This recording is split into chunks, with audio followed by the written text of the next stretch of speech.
इस वीडियो पे मैं आप सभी लोग को मैंने जो मॉडल पेपर दिए हैं ना, उसके सॉल्यूशन को यहाँ पे मैं प्रोवाइड कर रहा हूँ। यदि आपने सॉल्यूशन कर लिए हैं तो बस आप सभी लोग को एक बार मैच कर लेना है। ठीक है, सारी चीजें आपको अच्छी तरह से पता चल जाएगी। और दोस्तों मैं आपको ये बता दूं, एनपीसीआईएल के जो डिफरेंट डिफरेंट साइट होते हैं ना, सभी का पेपर थोड़ा थोड़ा बहुत ज्यादा डिफरेंट होता है। ठीक है, मैं आपको ये बता देता हूँ। जैसे कि पिछले साल एनपीसीएल नरूरा से वैकेंसी आई थी और इसका जो पेपर हुआ था बहुत इजी आया था।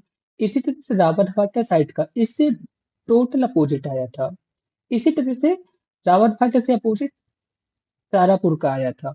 इस तरह से यहाँ पे डिफरेंशियस रहता ही है। ठीक है, तो यहाँ पे मैं स्टैंडर्ड्स लेवल वाले मॉडल पेपर को बनाया हूँ, तो आप सभी लोग इनसे पढ़ सकते हैं। ठीक है, जो कि सभी को कवर करते हैं। दोस्तों आपको ये तो पता है ना, जनरल इंफॉर्मेशन, कि आपका जो एडवांस टेस्ट होता है, इसी से आपकी मेरिट डिसाइड होती है। और एडवांस टेस्ट पे आपकी फिजिक्स, मैथमेटिक्स और केमिस्ट्री से क्वेश्चन पूछे जाते हैं।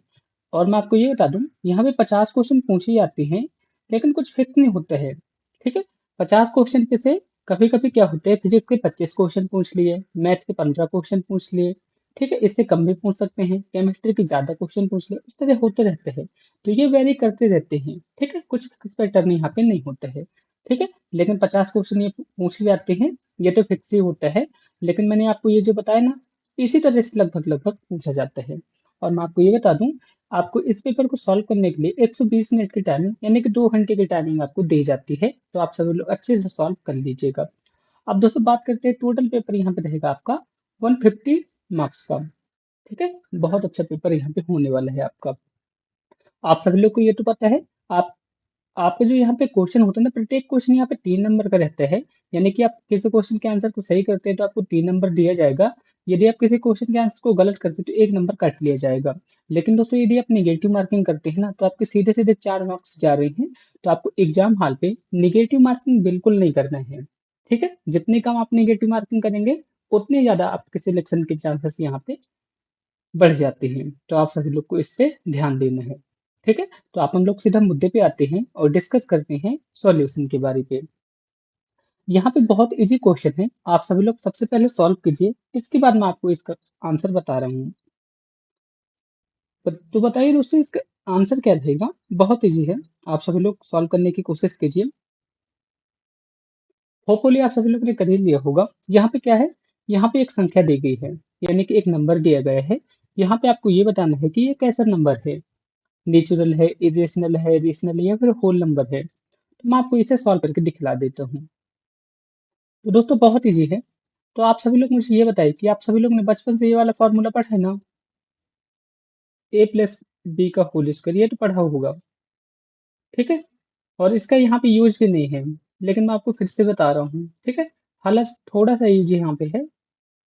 ठीक है, तो यहाँ पे आप देखेंगे तो यहाँ पे इसका क्या आ जाएगा, 4 आ जाएगा, यहाँ पे 2 आ जाएगा और यहाँ पे कितना आ जाएगा, 4√2 आ जाएगा। ठीक है, मैंने इसका प्रसार यहाँ पे मैंने ये लिख दिया। तो यहाँ पे टोटल कितना आ जाएगा, 6√4√2 ये आ गया। अब दोस्तों आप मुझे ये बताइए कि अब ये कैसा नंबर है। तो मैं आपको ये बता दूं दोस्तों, आप सब लोग √2 देख के समझ पा रहे होंगे कि ये एक इरेशनल नंबर है। ठीक है, इरेशनल नंबर है, और इरेशनल नंबर पे यदि अपन किसी भी संख्या को जोड़ देते हैं, जैसे यहाँ पे 6 है, 7 है, किसी को भी जोड़ देते हैं, तो वह संख्या भी इरेशनल हो जाती है। तो यहाँ पे क्या रहेगा, ऑप्शन बी यहाँ पे इसका करेक्ट आंसर रहेगा। यानी कि यह एक अपरिमेय संख्या है। आप सभी लोग को समझ आ गए ना, ऑप्शन बी यहाँ पे इसका करेक्ट आंसर रहेगा। दोस्तों मैं आपको ये बता दूं, मेरे को 11 12 पढ़े बहुत टाइम हो चुका है। मैं आप सभी लोग के लिए ही फिर से रिवीजन करके आपको बता रहा हूँ। तो मेरे से जो मिस्टेक हो जाती है, तो आप मेरे को माफ करिएगा। ठीक है, आप सभी लोग के पास टाइम है, तो आप सभी लोग उन बुक को अच्छी तरह से पढ़ ही सकते हैं। ठीक है, क्योंकि मैं जिस टाइम पे पढ़ा करता था, उस टाइम पे सिलेबस थोड़ा सा डिफरेंट था, और आज के टाइम पे सिलेबस थोड़ा सा डिफरेंट है। तो आप सभी लोग अच्छी तरह से उन्हें पढ़ लीजिएगा। ठीक है, अब दोस्तों यहाँ पे बात करते हैं क्वेश्चन नंबर 2, जो कि बहुत अच्छा क्वेश्चन है। यहाँ पे क्या बोला है, दो व्यक्तियों के एक ही दिन पे जन्म लेने की प्रायिकता क्या होगी। दोस्तों यहाँ पे प्रायिकता है ना, आप सभी इंग्लिश वर्जन को देख सकते हैं। तो बताना है कि तारीख को छोड़ के यहाँ पे प्रायिकता क्या होगी। और मैं आपको ये बता दूं दोस्तों, जब भी आपका एग्जाम होगा ना, एनपीसीआईएल का, तो आपको इंग्लिश वाले को जरूर देखना है दोस्तों, इंग्लिश वाले टर्म को आपको जरूर देखना है, क्योंकि दोस्तों मैंने सेम यहाँ पे गलती की है ना, आपके पेपर में भी ऐसा ही होगा। डायरेक्ट यहाँ पे ट्रांसलेट, थोड़ा सा वहाँ पे दिक्कत आती है ट्रांसलेट की, तो आपको थोड़ा सा इंग्लिश में भी पकड़ बनानी पड़ेगी वहाँ पे। ठीक है, तभी आप क्वेश्चन को सॉल्व कर पाएंगे। आप सभी लोग ये नहीं कर सकते हैं कि हिंदी पे गलत लिखा था तो हम कर नहीं पाए, क्योंकि दोस्तों कुछ भी हो जाए ना, आप आखिरी पे क्या होता है, इंग्लिश वाले ही क्वेश्चन को ही सही माना जाता है। इस वजह से मैंने बोला आपको थोड़े से इंग्लिश वाले टर्म को भी देखते रहना है। ठीक है, इससे आपका काम हो जाएगा। अब दोस्तों बात करते हैं, इस क्वेश्चन को सॉल्व करते हैं सबसे पहले। तो यहाँ पे मैं सीधे इसे सॉल्व कर देता हूँ, आप सभी लोग समझ जाइएगा। तो अपने को क्या चाहिए दोस्तों, यहाँ पे प्रोबेबिलिटी चाहिए, तो यहाँ पे मैं प्रोबेबिलिटी लिख देता हूँ, लेकिन समझाने की आगे कोशिश करता हूँ।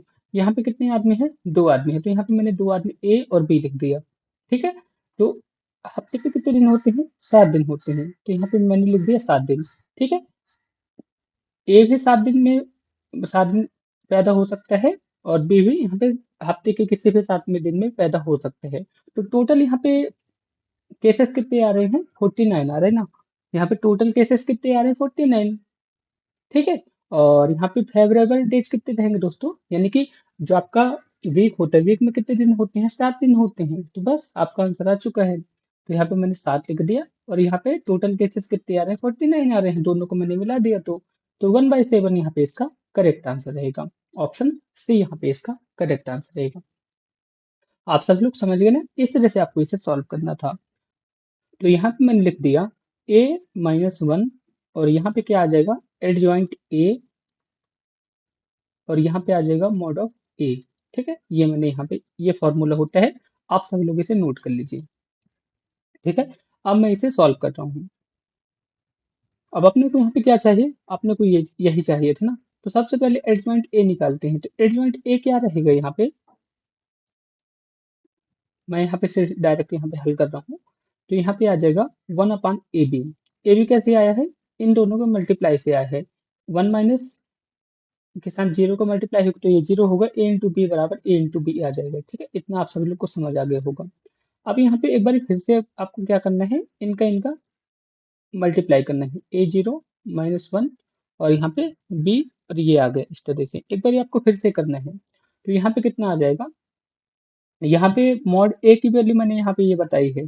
ठीक है, अभी एडजॉइंट ए की वैल्यू मैं निकाल रहा हूँ, तो यहाँ पे कितना आ जाएगा, A/B, और यहाँ पे भी आ जाएगा AB।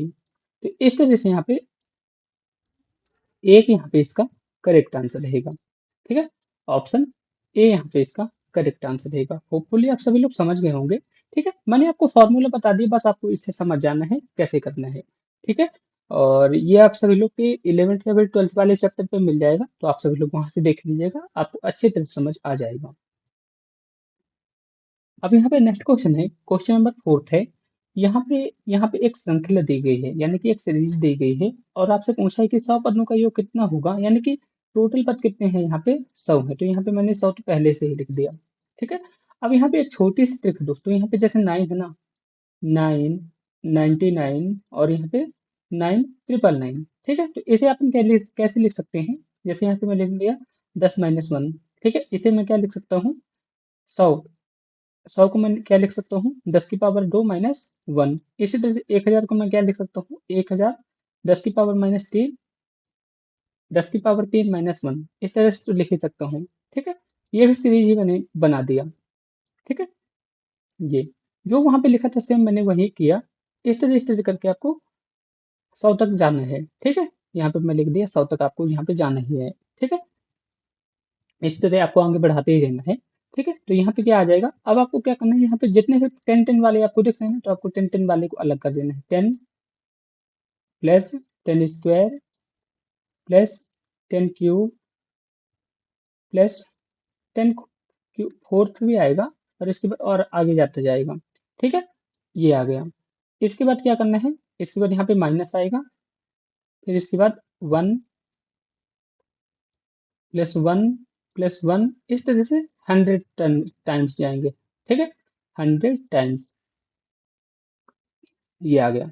अब दोस्तों यहाँ पे आपको एक फॉर्मूला लगाना है, जीपी वाला, यानी कि गुणोत्तर श्रेणी वाला आपको फॉर्मूला लगाना है। आप सभी लोग आइडेंटिफाई तो कर पा रहे हैं ना, ये कौन सी सीरीज बन रही है। ठीक है, जीपी सीरीज यहाँ पे बन रही है। तो यहाँ पे योगफल वाली सीरीज कौन सी होती है दोस्तों? यहाँ पे एक फॉर्मूला होता है, मैं यहाँ पे लिख देता हूँ, आप सभी लोग इसे नोट कर लीजिएगा। एस एन बराबर A R N minus one बटे आर माइनस वन। ये एक फॉर्मूला होता है, इसे आपको यहाँ पे नोट करना ही पड़ेगा। ठीक है, इसे आप सभी लोग नोट कर लीजिए, ये वाला फॉर्मूला आपके लिए इंपॉर्टेंट है। ठीक है, इस तरह से आपके एग्जाम पे क्वेश्चन पूछे जाते हैं ये वाले फॉर्मूला से। तो आप सभी लोग इसे नोट कर लिए। तो दोस्तों आप सभी लोग मुझे ये बताइए कि यहाँ पे ए क्या रहेगा? तो शुरुआती में ए क्या रहेगा? ए बराबर यहाँ पे 10 रहेगा। आर बराबर यहाँ पे क्या रहेगा? आर बराबर यहाँ पे कितना रहेगा? आप सभी लोग बताइए। आर बराबर भी यहाँ पे 10 रहेगा, और एन की वैल्यू तो मैंने आपको पहले ही बता दी थी। तो बस आपको इस फॉर्मूले पे आपको इसका मान रखना है। जैसे यहाँ पे मैंने लिख दिया एस 100, अपने को 100 तक लिखना था। इसके बाद यहाँ पे मैंने लिख दिया 10, इसके बाद मैंने लिख दिया 10, और यहाँ पे लिख दिया 100 माइनस वन, और यहाँ पे मैंने कर दिया 100 माइनस वन। ठीक है, इस तरह से मैंने कर दिया, इतना आप सभी लोग को समझ आ गया। अब मैं यहाँ पे क्या कर दिया, यहाँ पे मैंने लिख दिया 10, इसके बाद लिख दिया 100, सॉरी 10, इसके बाद ये कर दिया, ये कर दिया, और यहाँ पे आ गए 99। ठीक है, इतना आप सभी लोग को समझ आया ना, कोई दिक्कत वाली बात नहीं है। और दोस्तों मैं आपको ये बता दूं, इस तरह के 100 पद हैं तो यहाँ पे तो 100 ही आ जाएगा, बस सिंपल सा था। तो ऑप्शन ए यहाँ पे इसका करेक्ट आंसर रहेगा। इस क्वेश्चन पे कुछ नहीं था, बस आपको इसे याद रखना था। इस वाले फॉर्मूले को आप सभी लोग याद कर लीजिए, बहुत इंपॉर्टेंट है। ठीक है, मैं आप सभी लोग को लिख के बता दिया हूँ, आप सभी लोग इसे याद कर लीजिए। अब दोस्तों बहुत अच्छा क्वेश्चन है, चलिए इसे भी सॉल्व कर लेते हैं। यदि एक बहुभुज में 20 विकर्ण हैं तो इसकी भुजाओं की संख्या कितनी होगी, आपको ये बताना है। ठीक है, तो चलिए मैं आपको इसे भी सॉल्व करके दिखा देता हूँ। तो आपने को क्या निकालना है, यहाँ पे साइड निकालनी है ना, साइड निकालनी है। तो चलिए इसे भी सॉल्व करते हैं। तो यहाँ पे मैं लिखता हूँ number of diagonal, number of diagonal. ठीक है, यहाँ पे मैंने डायगोनल को शॉर्ट पे लिख दिया। ठीक है, तो नंबर ऑफ डायगोनल का फॉर्मूला क्या होता है? N, N minus three by two, ये होता है। ठीक है, तो यहाँ पे नंबर ऑफ डायगोनल यहाँ पे कितने हैं? 20 है, तो यहाँ पे मैंने 20 कर दिया। ठीक है, और ये तो पहले से ही लिखा रहेगा, एन माइनस थ्री, और यहाँ पे 22 कर दिया। अब आपको यहाँ पे इनका गुणा वगैरह कर देना है, आपका आंसर आ जाएगा। तो यहाँ पे कितना आ जाएगा? 40, और यहाँ पे आ जाएगा एन स्क्वायर माइनस 3n। ठीक है, अब मैं क्या करता हूँ,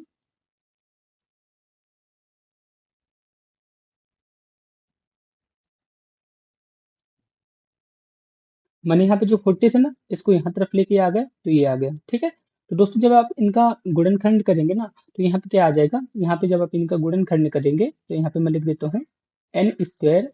ठीक है, गुणनखंड करने के लिए आपको 40 को देखना है, और आपको इसको देखना है, 3n को देखना है। ठीक है, तो यहाँ पे क्या क्या आएगा, 8n प्लस 3n, ये आएगा।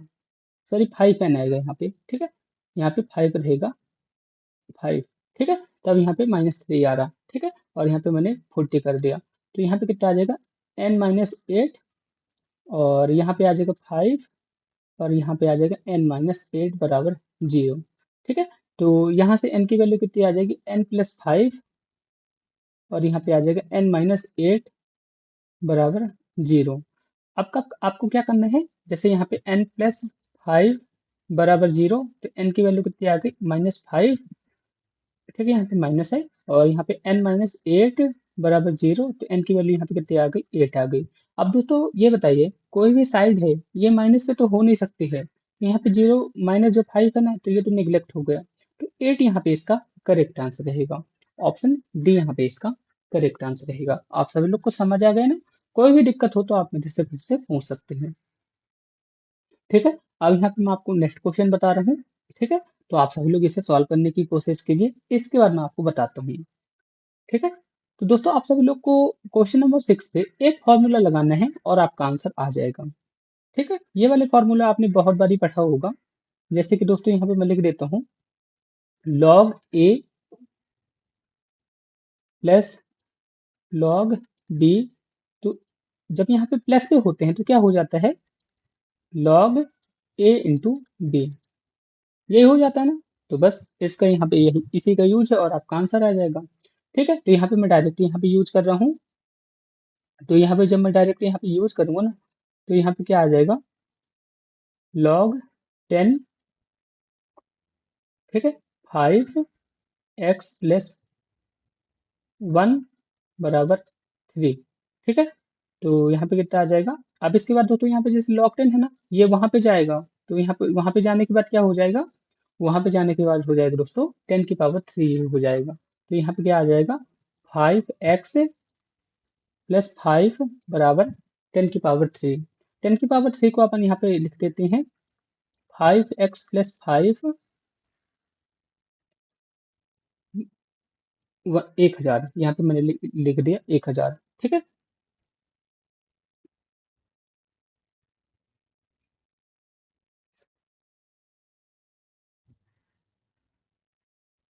ठीक है, इतना मैंने कर दिया। अब आपको क्या करना है, इसे वो कर देना है, घटा देना है। तो यहाँ पे कितना आ जाएगा, 995 आ जाएगा। और यहाँ पे मैंने कर दिया x बराबर, यहाँ पे मैंने कर दिया 5। तो यहाँ पे कितना आ जाएगा दोस्तों, 199 यहाँ पे इसका करेक्ट आंसर आ जाएगा। ठीक है ना, आप सभी लोग समझ गए ना। मैंने एक छोटा सा स्टेप बड़ा कर दिया, आप सभी लोग वैसे समझ गए होंगे। ठीक है, तो इस तरह से आपको इसे सॉल्व करना था। होपफुली आप सभी लोग समझ गए होंगे। आपको किसी भी तरह का डाउट हो क्वेश्चन पे तो आप सभी लोग मेरे से बता सकते हैं। ठीक है, कमेंट बॉक्स में लिख सकते हैं, सारी डिटेल मैं आपको फिर से बता सकता हूँ। दोस्तों यदि आप NPCIL, कैगा साइट या फिर काकरापारा साइट पे प्लांट ऑपरेटर एग्जाम की तैयारी कर रहे हैं तो मैंने आपके लिए एक कंप्लीट कोर्स बना के रखा है, जहां पे दोस्तों मैं आपको इंपॉर्टेंस नोट, 10 प्रिलिमिनरी टेस्ट के क्वेश्चन पेपर, साथ ही साथ मैं आपको 25 एडवांस टेस्ट के क्वेश्चन प्रदान करने वाला हूँ, जहां से दोस्तों आपके एग्जाम पे डायरेक्ट क्वेश्चन पूछ जाते हैं। साथ ही साथ मैं आपको ये बता दूं, आपके जो PYQ होते हैं ना, PYQ भी आपको यहाँ पे मिलने वाला है। साथ ही मैं आपको ये बता दूं, आपका जो 11-12 वाले सिलेबस होते हैं ना, उसके माइंड मैप्स भी मैंने यहाँ पे बनाए हैं। तो आप यहाँ पे देख सकते हैं दोस्तों, सारी चीजें आपको यहाँ पे मिल जाएंगे। तो यदि आप इन मॉडल पेपर को लेना चाहते हैं तो सिर्फ आपको 199 रुपये पे करना है। इसके बाद आप इन मॉडल पेपर को ले सकते हैं। इन मॉडल पेपर पे आपको सब कुछ आपको मिलने वाला है। साथ ही साथ आपको 11-12 के माइंड मैप्स, इंपॉर्टेंट टॉपिक, सब कुछ आपको मिलेगा, जिससे आपके एग्जाम पे बहुत ज़्यादा हेल्प मिलने वाली है। आप इंटरेस्टेड हैं तो आप मेरे को कमेंट बॉक्स में मैसेज कर सकते हैं या फिर व्हाट्सएप पर डायरेक्ट कॉन्टैक्ट कर सकते हैं। ठीक है, तो इस तरह से आपको इस क्वेश्चन को सॉल्व करना था। तो ऑप्शन बी यहाँ पे इसका करेक्ट आंसर रहेगा। आप सब लोग समझ गए ना। अब यहाँ पे क्वेश्चन नंबर 7 है, जो कि बहुत फनी क्वेश्चन है। आप सभी लोग इसे सॉल्व करने की कोशिश कीजिए। आफ्टर इसके बाद मैं आपको इसका आंसर बताता हूँ। अब यहाँ पे क्या बोला है, 231 और 596 को किस संख्या से गुणा करते हैं ताकि दोनों का गुणनफल बराबर हो जाए। ठीक है, तो सबसे पहले आप सभी लोग ऑप्शन से भी जा सकते हैं, अपने मन से भी कर सकते हैं। ठीक है, इसके बाद मैं आपको एक ट्रिक बताऊंगा। वैसे ट्रिक उरिक यहाँ पे कुछ नहीं है, आप सभी लोग कर सकते हैं, फिर भी बताइए। तो दोस्तों इस वाले क्वेश्चन पे कुछ करना ही नहीं है, मैं आपको बता देता हूँ। आप सभी लोग परेशान हो रहे होंगे ना। तो जैसे यहाँ पे 231 और यहाँ पे मैंने लिख दिया 596। अब इसे अपन कैसे बराबर करें। ठीक है, तो आपको कुछ नहीं करना है, यहाँ पे जीरो करिए, यहाँ पे जीरो करिए, ये जीरो हो गए, ये जीरो हो गए, ये बराबर हो गए। इस तरह से फनी क्वेश्चन था। तो ऑप्शन डी यहाँ पे इसका करेक्ट आंसर रहेगा। ठीक है ना। अब यहाँ पे क्वेश्चन नंबर 8 है, आपको इसे सॉल्व करना है। बहुत अच्छा क्वेश्चन है दोस्तों। यहाँ पे नो सॉल्यूशन दिया है। नो सॉल्यूशन का मैंने आपको बहुत बारी मीनिंग बताया है। जब भी ऐसी कंडीशन आती है ना, तो यहाँ पे क्या होता है, A1/A2 बराबर B1/B2 बराबर नहीं है C1/C2, ये वाला होता है। तो बस आपको यहाँ पे यही अप्लाई करना है। ठीक है, ऑप्शन गलत हो सकते हैं, बस आप सभी लोग इसे इग्नोर कीजिएगा, बाकी आपको इसे अप्लाई करना पड़ेगा। ठीक है, अब आप सभी लोग बोलेंगे यहाँ पे A1 कहाँ है, B1 क्या है। तो मैं आपको ये बता दूं, एक्स के साथ जो लिखा रहता है A1 रहता है, वाई के साथ जो लिखा रहता है B1 रहता है, और जो सी रहता है कोफिशिएंट के रूप में रहता है, सिंगल रहते हैं। ठीक है, यानी कि इस तरह रहते हैं AX प्लस BY प्लस सी, इस तरह से लिखा रहता है। ठीक है, तो इसी तरह से मैं आपको बता रहा हूँ। ठीक है, तो यहाँ पे क्या आएगा, यहाँ पे मैंने लिख दिया 1/के कर दिया, यहाँ पे के है ना, तो के कर दिया। ठीक है, बराबर -1 और -4 4 ये कर दिए। ठीक है, इतना आप सभी लोग को समझ आ गया ना। तो यहाँ पे के की वैल्यू कितनी आ गई, के की वैल्यू यहाँ पे डायरेक्ट आ गई 4, के की वैल्यू कितनी आ गई 4 आ गई। तो बस 4 ही यहाँ पे इसका करेक्ट आंसर रहेगा। ठीक है, तो अपने को क्वेश्चन पे क्या बोला था, के मान निकालने के लिए बोला था ना। तो के की वैल्यू कितनी आ गई 4 आ गई। तो ऑप्शन सी यहाँ पे करेक्ट आंसर रहना चाहिए, लेकिन ऑप्शन पे तो दिया नहीं है, तो 4 यहाँ पे इसका करेक्ट आंसर रहेगा। ठीक है ना। कोई भी दिक्कत हो तो आप मेरे से फिर से कमेंट बॉक्स में पूछ सकते हैं। हालांकि दोस्तों यहाँ पे मैंने मैथ के बहुत टफ क्वेश्चन डाले हैं ताकि आप सबको थोड़ा सा दिमाग लगाना पड़े। ठीक है ना, इस वजह से मैंने यहाँ पे टफ क्वेश्चन डाले हैं। आप दोस्तों आपको इस क्वेश्चन को सॉल्व करना है, बहुत इजी क्वेश्चन है। आप सभी लोग कैसे करेंगे आप मुझे ये बताइए। इसके लिए मैं आपको 10 सेकंड की टाइमिंग भी दूंगा। 10 सेकंड कहता हूँ, 1 मिनट की टाइमिंग भी दूंगा। आप सभी लोग सोचिए, इसके बाद आंसर को बताइए।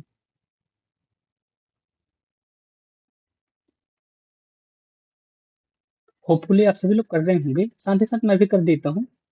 ठीक है, तो सबसे पहले क्या करते हैं दोस्तों, यहाँ पे क्या है, एक तार को मोड़कर 169 सेंटीमीटर का वर्ग बनाया जाता है।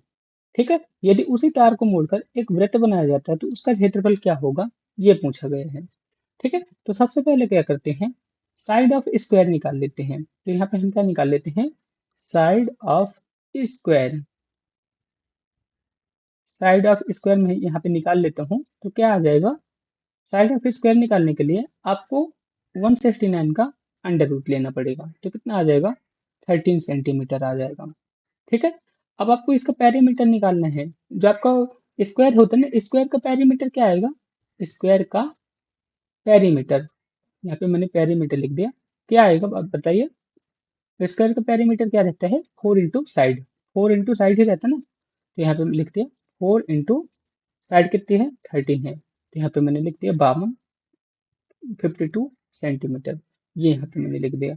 ठीक है, अब आपको क्या करना है, यहाँ पे क्या बोला है, यदि उसी तार को मोड़कर वृत्त बनाया जाता है, यानी कि उसे सर्कल पे बनाया जाता है, तो उसका एरिया क्या होगा, आपको ये बताना है। ठीक है, तो जब इसे, अब ये बताइए, यहाँ पे जो इसका पेरीमीटर है ना, जो यहाँ पे स्क्वायर का पेरीमीटर है, वही सर्कल का क्या रहेगा, सरकमफ्रेंस रहेगा। सर्कल का सरकमफ्रेंस, सर्कल फ्रेंस मतलब परिधि लिख देता हूँ मैं सीधा सीधा, परिधि। तो वृत्त की परिधि क्या होती है दोस्तों, 2 पाई आर होती है ना। लेकिन यहाँ पे बामन तो दिया है पहले से, तो यहाँ पे मैंने लिख दिया 52 और यहाँ पे लिख दिया 2 पाई आर। ठीक है, तो यहाँ से अपन आर की वैल्यू निकाल सकते हैं। तो आर की वैल्यू यहाँ पे कितनी आ जाएगी, आर की वैल्यू यहाँ से आ जाएगी, आर बराबर 52/2 पाई, ये आर की वैल्यू आ गई। अब अपने को क्या निकालना है, एरिया निकालना है। ठीक है, तो यहाँ पे मैं लिख देता हूँ सर्कल का एरिया, यहाँ पे मैं लिख देता हूँ सर्कल का एरिया। सर्कल का एरिया क्या होता है आप मुझे ये बताइए, बहुत इजी है, पाई आर स्क्वायर। ठीक है, ये मैंने यहाँ पे लिख दिया। तो यहाँ पे क्या आएगा, आपको बस मान रख देना है, आर की वैल्यू मैंने आपको बता दिया है। तो बस आप सभी लोग इसे सॉल्व तो कर ही लेंगे अब इतना। ठीक है, तो यहाँ पे मैं मान भी रख देता हूँ 52, यहाँ पे इंटू है 2 पाई, और यहाँ पे फिर से मैं लिख दिया 52 इंटू 2 पाई। अब इतना तो आप सभी लोग सॉल्व कर ही लेंगे। जब आप इसे सॉल्व करेंगे ना, तो अप्रोक्स पे 260/81 ऐसे समथिंग आएगा, जिसे आप 227 मान सकते हैं।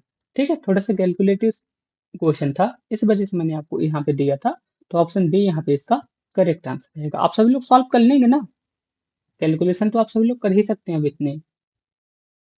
अब क्वेश्चन नंबर 10 है, जिसे आपको सॉल्व करना है। ठीक है, इसके लिए मैं आपको 10 सेकंड की टाइमिंग दूंगा। आप सभी लोग सोच लीजिए इसे कैसे सॉल्व करना है। अब यहाँ पे क्या बोला गया है, एक वृत्त पर 6 बिंदु हैं, इनसे कितने त्रिभुज बनाए जा सकते हैं, आपको ये बताना है। ठीक है, आप सभी लोग सोचिए इसे कैसे सॉल्व कर सकते हैं। राइट, यदि आपने कॉम्बिनेशन सोचा ना तो बिल्कुल सही सोचा। तो बस आपको यहाँ पे कॉम्बिनेशन का इस वाले फॉर्मूले का यहाँ पे यूज करना है। कॉम्बिनेशन के आप सभी लोग फॉर्मूले को जानते हैं ना, एनसीआर वाले, बस आपको वहाँ पे इसी फॉर्मूले का यूज करना है और आपका आंसर आ जाएगा। ठीक है, इस फॉर्मूले का NCR, इसका आपको यहाँ पे यूज करना है, जहाँ पे क्या होता है n फैक्टोरियल, यहाँ पे क्या रहता है r फैक्टोरियल, और यहाँ पे रहता है n माइनस r फैक्टोरियल, ये भी रहता है। ठीक है, तो इतना तो आप सभी लोग अब कर ही लेंगे, मैं यहाँ पे लिख देता हूँ। जैसे यहाँ पे क्या है, 6, कितने त्रिभुज बना सकते हैं, त्रिभुज में कितने पॉइंट होते हैं दोस्तों, त्रिभुज में पॉइंट होते हैं 3, तो यहाँ पे मैंने लिख दिया 3, NC3, 6। ठीक है, इस तरह से आपको इसे सॉल्व करना है। तो यहाँ पे मैंने लिख दिया, सबसे पहले लिख दिया मैंने 6 फैक्टोरियल, और मैंने यहाँ पे लिख दिया 3 फैक्टोरियल, और यहाँ पे मैंने लिख दिया 6 - 3 फैक्टोरियल लिख दिया। ठीक है, तो यहाँ पे कितना आ जाएगा, 6 फैक्टोरियल को जब अपन प्रसार करेंगे, 6, 5, 4, और यहाँ पे आ जाएगा 3 फैक्टोरियल। ठीक है, और यहाँ पे आ जाएगा 3 फैक्टोरियल, और यहाँ पे भी आ जाएगा 3 फैक्टोरियल। ठीक है, तो 3 फैक्टोरियल से 3 फैक्टोरियल ये कट गया, और आपको इसको क्या करना है, इसका प्रसार कर देंगे, तो यहाँ पे कितना आ रहा है, यहाँ पे आ जाएगा 720, और यहाँ पे 3 फैक्टोरियल है ना, 3 फैक्टोरियल 3, 2, 1।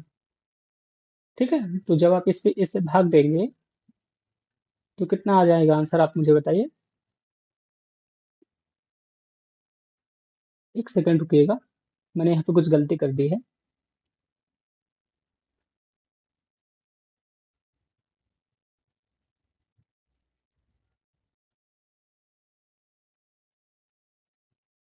ठीक है, तो यहाँ पे मैं लिख देता हूँ फिर से, यहाँ पे क्या क्या बच रहा है, 4, और यहाँ पे क्या बच रहा है, 3, 2, 1। ठीक है, तो 3 से ठीक है मैंने काट दिया, तो यहाँ पे कितना आ जाएगा, 2 आ जाएगा, 2 मैंने यहाँ पे काट दिया, 2 आ गया, तो यहाँ पे टोटल कितना आ रहा है, 20 आ रहा है। ठीक है, तो ऑप्शन सी यहाँ पे इसका करेक्ट आंसर रहेगा। इस तरह से आप सभी लोग इसे सॉल्व कर लीजिएगा। यहाँ पे मैंने थोड़ा सा मिस्टेक कर दिया था, आप सभी लोग कर लीजिएगा। आपको इस फॉर्मूले को याद रखना है, बस इससे आपका काम हो जाएगा। ठीक है, ये वाले फॉर्मूले को आप सभी लोग नोट कर लीजिए। दोस्तों अब क्वेश्चन नंबर 11 है, चलिए मैं इसे भी सॉल्व करके आपको दिखा रहा हूँ। तो यहाँ पे क्या है, एक्स की पावर 3 है ना, तो मैं इसे एक्स की पावर 3 को कॉमन कर लिया, तो यहाँ पे 1 आ गया, और यहाँ पे कितना आ जाएगा, एक्स की पावर 3, ये आ गया। इस तरह से आपको, ठीक है ना, कोई दिक्कत वाली बात नहीं है। अब मैं आपको क्या करना है, आपको सिंपल सा करना है दोस्तों, यहाँ पे जो हर लिखा है ना, अंश से मैंने आप एक्स की पावर 3 को कॉमन लिख लिया, इसके बाद आपको हर से भी एक्स की पावर 3 को कॉमन करने हैं। ठीक है, एक्स की पावर 3 को कॉमन करने हैं, तो आपका काम यहाँ पे हो जाएगा। ठीक है, तो यहाँ से फिर मैं यहाँ पे एक्स की पावर 3 को कॉमन कर रहा हूँ, तो यहाँ पे क्या आ जाएगा, 2 आ जाएगा, और यहाँ पे कितना आ जाएगा, 5, एक्स की पावर यहाँ पे 2 रहेगी। ठीक है, तो ये तो कट गई, कोई दिक्कत नहीं है। अब आपको क्या करना है, यहाँ पे जो लिमिट दी गई थी ना, यहाँ पे जो लिमिट दी गई थी एक्स थीटा वाले, इसे यहाँ पे आप अप्लाई कर सकते हैं, आप बेझिझक, कोई दिक्कत वाली बात नहीं है। ठीक है, तो जब आप यहाँ पे आप लिमिट पे अप्लाई करेंगे ना, तो कोई दिक्कत नहीं है। लिमिट जब यहाँ पे अप्लाई करेंगे, तो यहाँ पे मैं लिख देता हूँ, यहाँ पे जब आप लिमिट अप्लाई करेंगे, तो यहाँ पे इन्फिनाइट आ गया। ठीक है, ये हुआ, और यहाँ पे मैंने यहाँ पे 2 कर दिया, अब यहाँ पे मैंने 5 कर दिया, और यहाँ पे फिर से मैंने लिख दिया इन्फिनाइट। ठीक है, अब इसका क्यूब करेंगे, ये करेंगे, तो इससे कोई मतलब ही नहीं है। ठीक है, आखिरी पे ये वाला जितना भी टर्म है ना, ये जीरो ही हो जाएगा, तो आखिरी पे अपने पास क्या बच रहा है, 1/2, तो 1/2 ही यहाँ पे इसका करेक्ट आंसर रहेगा। होपफुली आप सभी लोग समझ गए होंगे, मैंने पूरी कोशिश की है आप सभी लोग इस क्वेश्चन को समझ जाएं। ठीक है, बहुत इजी क्वेश्चन था, और बहुत अच्छा क्वेश्चन था। ठीक है, तो होपफुली आप सभी लोग ने किए होंगे। अब यहाँ पे मैं क्वेश्चन नंबर 12 पे आता हूँ, आप सभी लोग इसे भी सॉल्व कीजिएगा।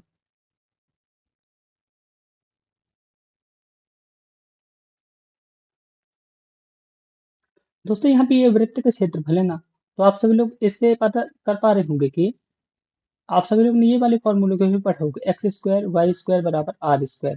ठीक है, आर मतलब क्या होता है, रेडियस। आर स्क्वायर की वैल्यू क्वेश्चन पे कितने दी गई है, 16 दी गई है, तो आर की वैल्यू यहाँ पे कितनी आ जाएगी, 4 आ जाएगी। बस आपका आंसर आ चुका है। ठीक है, अब एरिया का फॉर्मूला क्या होता है, पाई आर स्क्वायर, मैंने आपको जो अभी पढ़ा के आया है। एरिया का स्क्वायर क्या होता है दोस्तों, यहाँ पे वृत्त के एरिया का क्या होता है, एरिया, तो यहाँ क्या होता है, पाई आर स्क्वायर। 4 मैंने आपको बता दिया कैसे आया है, आर स्क्वायर की वैल्यू कितनी है, 16 है, तो आर कितना आ जाएगा यहाँ पे, 4 आ जाएगा। तो यहाँ पे मैं यहाँ पे लिख देता हूँ 4 का स्क्वायर, और यहाँ पे मैंने लिख दिया पाई, तो यहाँ पे 16 पाई यहाँ पे इसका करेक्ट आंसर आ गया। कुछ करना ही नहीं था, ऑप्शन बी यहाँ पे इसका करेक्ट आंसर रहा। नेक्स्ट क्वेश्चन है सदिश एक्स वाई। नेक्स्ट क्वेश्चन है दोस्तों, आपको क्वेश्चन नंबर नेक्स्ट है दोस्तों, क्वेश्चन नंबर 13 है, जो कि बहुत इजी क्वेश्चन है। यहाँ पे क्या है, सदिश आई जे के का एक्स वाई तल पर प्रक्षेप क्या होगा, आपको ये बताना है। बहुत अच्छा क्वेश्चन है दोस्तों। मैं आपको ये बता दूं, एक्स वाई तल पर क्या होते हैं, जेड बराबर 0 होते हैं। ठीक है, एक्स वाई तल पर जेड बराबर क्या होता है, 0 होते हैं। ठीक है, एक्स वाई तल पर जेड वाई बराबर 0 होते हैं, और जेड पे क्या आता है, के आता है, तो के यहाँ पे 0 हो जाएगा, यानी कि आई प्लस जे यहाँ पे इसका करेक्ट आंसर रहेगा। ठीक है, तो कौन सा ऑप्शन यहाँ पे करेक्ट आंसर रहा, ऑप्शन ए यहाँ पे इसका करेक्ट आंसर रहेगा। देख सकते हैं दोस्तों, कितने इजी इजी क्वेश्चन है, बस आपको कॉन्सेप्ट पता होंगे ना, तो आप इस क्वेश्चन को इजीली सॉल्व कर पाएंगे। ठीक है, तो आप सभी लोग देख ही सकते हैं कितने इजी क्वेश्चन थे। ठीक है, अब मैं आपको अदर क्वेश्चन को भी सॉल्व करा रहा हूँ, तो आप सभी लोग बस देखते रहिएगा। होपफुली आप सभी लोगों ने कर लिया होगा। अब चलिए मैं इसे सॉल्व कर देता हूँ। तो दोस्तों आपको क्या करना है, ठीक है, आपको क्या करना है दोस्तों, ये यहाँ पे जो आपको दिख दिख रहा है ना, इसे आपको क्या करना है, एक्स मान लेना है, बस आपका काम हो गया। हालांकि ये एक्स की वैल्यू ही है। ठीक है, जैसे कि दोस्तों आप सभी लोग ने एक फॉर्मूला पढ़ा होगा, जैसे यहाँ पे क्या है, ई लॉग ए, और यहाँ पे ये है, तो इसकी वैल्यू हमेशा ए ही होती है। उसी तरह से दोस्तों यहाँ पे इसकी वैल्यू क्या होगी, एक्स होगी। ठीक है, तो यहाँ पे मैं क्या कर देता हूँ दोस्तों, यहाँ पे मैंने कर दिया x sine x D x. बस आपका काम हो चुका है, और आपका आंसर भी आ चुका है।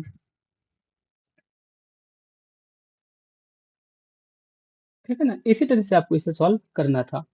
ठीक है, तो यहाँ पे मैंने क्या माना था दोस्तों, यहाँ पे मैं लिख देता हूँ,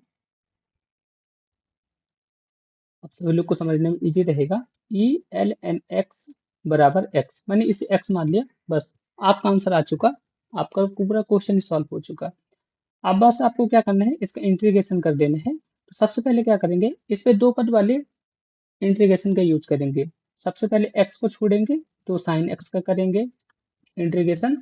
ठीक है, इसके बाद आपको क्या करना है, यहाँ पे क्या रहेगा, यहाँ पे प्लस रहेगा या फिर माइनस रहेगा, आप सभी लोग खुद बताइए। ठीक है, यहाँ पे रहेगा माइनस। ठीक है, इसके बाद क्या करना है आपको, साइन को छोड़ना है, और यहाँ पे एक्स का इंटीग्रेशन करना है, बस। ठीक है ना, इस तरह से आपको करना था। तो जब आप यहाँ पे इसका इंटीग्रेशन करेंगे, मतलब इसे जब आप हल कर देंगे, तो यहाँ पे कितना आ जाएगा, एक्स साइन एक्स का इंटीग्रेशन करेंगे, तो यहाँ पे कितना आ जाएगा, कॉस एक्स आएगा, जो कि माइनस पे रहेगा, तो माइनस मैंने यहाँ पे कर दिया।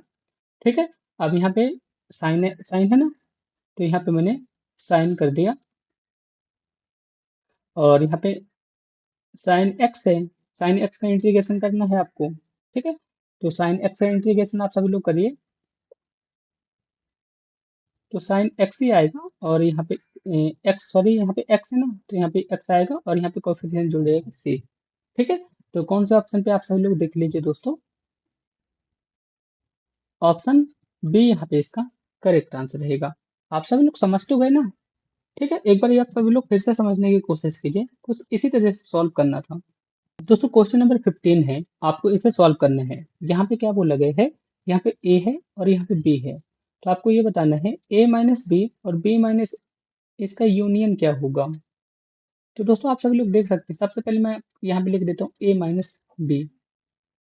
अब आप यहाँ पे देखिए, एक दो तीन, और यहाँ पे क्या है, दो तीन चार। तो आप सभी लोग खुद बताइए, यहाँ पे क्या क्या मिसिंग है, सिर्फ यहाँ पे एक नहीं है, और यहाँ पे फोर नहीं है, यही है ना। तो बस जब आप इसका यूनियन भी करेंगे ना, इनका यूनियन भी करने वाले हैं ना, तो 1 4 ही यहाँ पे आने वाला है। तो ऑप्शन ए यहाँ पे इसका करेक्ट आंसर रहेगा। अब दोस्तों क्वेश्चन नंबर 16 है, तो आप सभी लोग इसे सॉल्व करने की कोशिश कीजिए। थोड़ा सा टफ टाइप का क्वेश्चन है, लेकिन आप सभी लोग इसे कर सकते हैं। ठीक है, तो इसके साथ साथ मैं भी करूंगा, तो आप सभी लोग समझने की कोशिश कीजिएगा। हालांकि ये बहुत छोटी क्लास का क्वेश्चन है, लेकिन आप आपके एग्जाम पे आ जाएगा ना, तो आपसे बन नहीं पाएगा, तो आप सभी लोग सॉल्व कीजिए। ठीक है, तो सबसे पहले मैं यहाँ पे मैं लिख देता हूँ।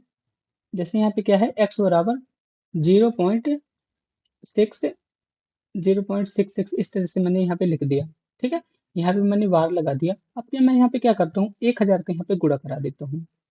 1000 का गुणा करा दूंगा तो ये सारी चीजें हट जाएंगी, मतलब यहाँ पे ये यहाँ पे आ जाएगा। तो यहाँ पे कितना आ जाएगा, 1000 x आ जाएगा, और यहाँ पे कितना आ जाएगा, 126.126 ये आ जाएगा। ठीक है, इतना आप सभी लोग क्लियर है ना, कोई दिक्कत वाली बात नहीं है। अब आखिरी पे क्या होगा दोस्तों, यहाँ पे जैसे ये है ना, तो ये यहाँ पे जाके घट जाएगा। तो यहाँ पे क्या होगा, यहाँ पे आ जाएगा 99x, और यहाँ पे आ जाएगा 126। ठीक है, तो x की वैल्यू अब यहाँ पे क्या आ गई, x की वैल्यू यहाँ पे आ गई 126/99, ये आ गया। इतना आप सभी लोग क्लियर है ना। तो जब आप इसे जब सॉल्व कर देंगे ना, तो यहाँ पे कितना आ जाएगा, 14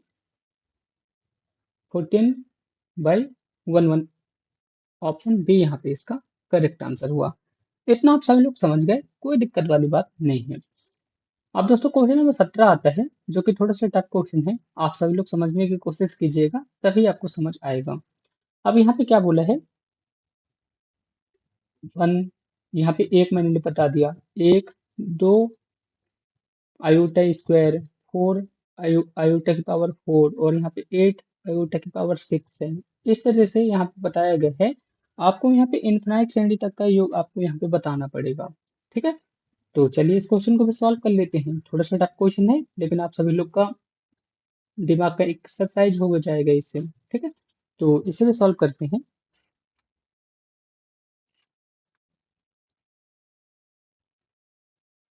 तो सबसे पहले आप मुझे ये बताइए, यहाँ पे कितना आ रहा है, यहाँ पे एक आएगा।